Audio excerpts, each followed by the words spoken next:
Hello and welcome to another video. My name's Deb and this is Debsbeeing, and today we're going to make reusable produce bags.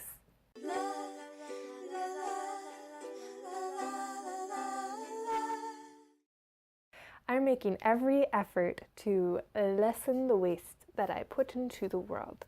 And one way that I wanted to do this is by having reusable produce bags so I can use them instead of those thin plastic bags that you normally get your produce in here in Canada. I knew that for produce bags there were a few criteria it needed to fit. One, it needed to be light, so I'm not paying as much for the weight of it.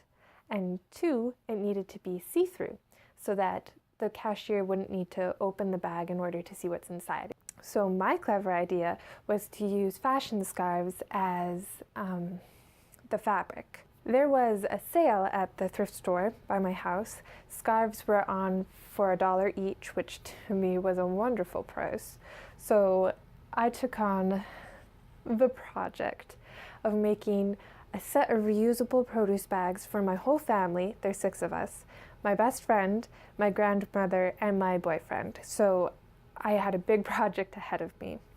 And it took a long time, longer than it should have, because it's a relatively simple project, but it's just because I made so many at once that it was a little overwhelming. So I wouldn't recommend doing that. Just make some for yourself, okay?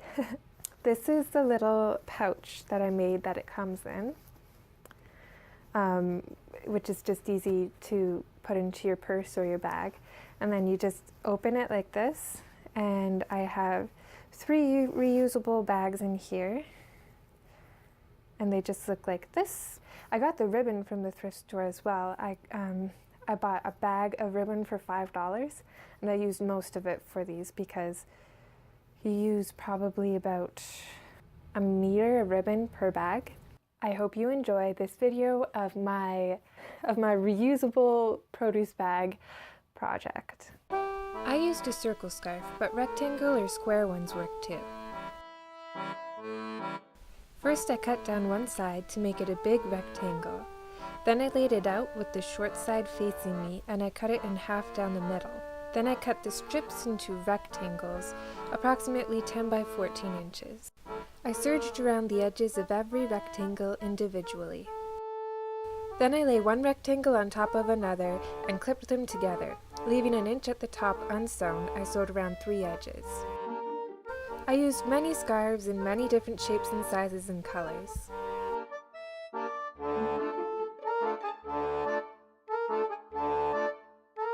Once the sides were sewn, I folded down that extra inch and clipped it in place. This makes my drawstring casing.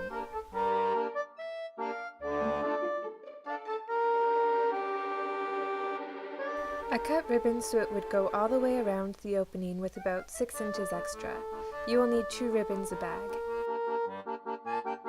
Using a safety pin, I threaded the ribbon through the tunnel I made. Once through, I tied the 2 ends in a knot. Then I fed the other ribbon through the opposite side of the bag and tied that off as well. Et voila, a drawstring bag. Next, I calmly lit a candle and fulfilled my pyro tendencies by gently melting the ends of the ribbon so they wouldn't fray. Children, use adult supervision for this part. It can have the dangerous side effect of burning your house down. Next, I sorted my bags by color and joined them in happy groups of 3.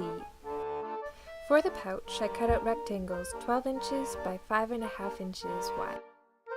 I folded the top and bottom in twice and stitched it into a pretty hem. Next, I folded the top down about 1.5 inches and clipped that into place. I then brought the bottom edge up to join the top and clipped that into place. Finally, I clipped the edges and sewed down the side. Using pinking shears, I cut close to the stitch line down the side. This will prevent fraying. I turned the pouch inside out and I was done! I made 10 more and then I stuffed them with the bags. So that's how I made reusable produce bags out of fashion scarves. It might be a bit harder to tell the different kinds of apples, but it is still easy to open and close. And these scarves, I think that they're going to hold up pretty okay to the wear and tear of produce bags. but I'll let you know how it goes. So if they don't hold up well, you will know, don't use produce bags. Other things that you can use as fabric for making produce bags is, I've seen people use lace curtains. You could probably use some tablecloths that are quite sheer. I feel like there was something else, but I can't recall it right now. Anyway, so how I do it when I put it back in the bag, instead of folding each bag, is I just kind of like stuff it into a ball and then stuff it into the bag, which works pretty okay. I hope you found this video tutorial easy to follow and that you can make your own set of reusable plastic bags that we can work together for a greener, healthier planet. Thanks for watching. Have a lovely day. Goodbye.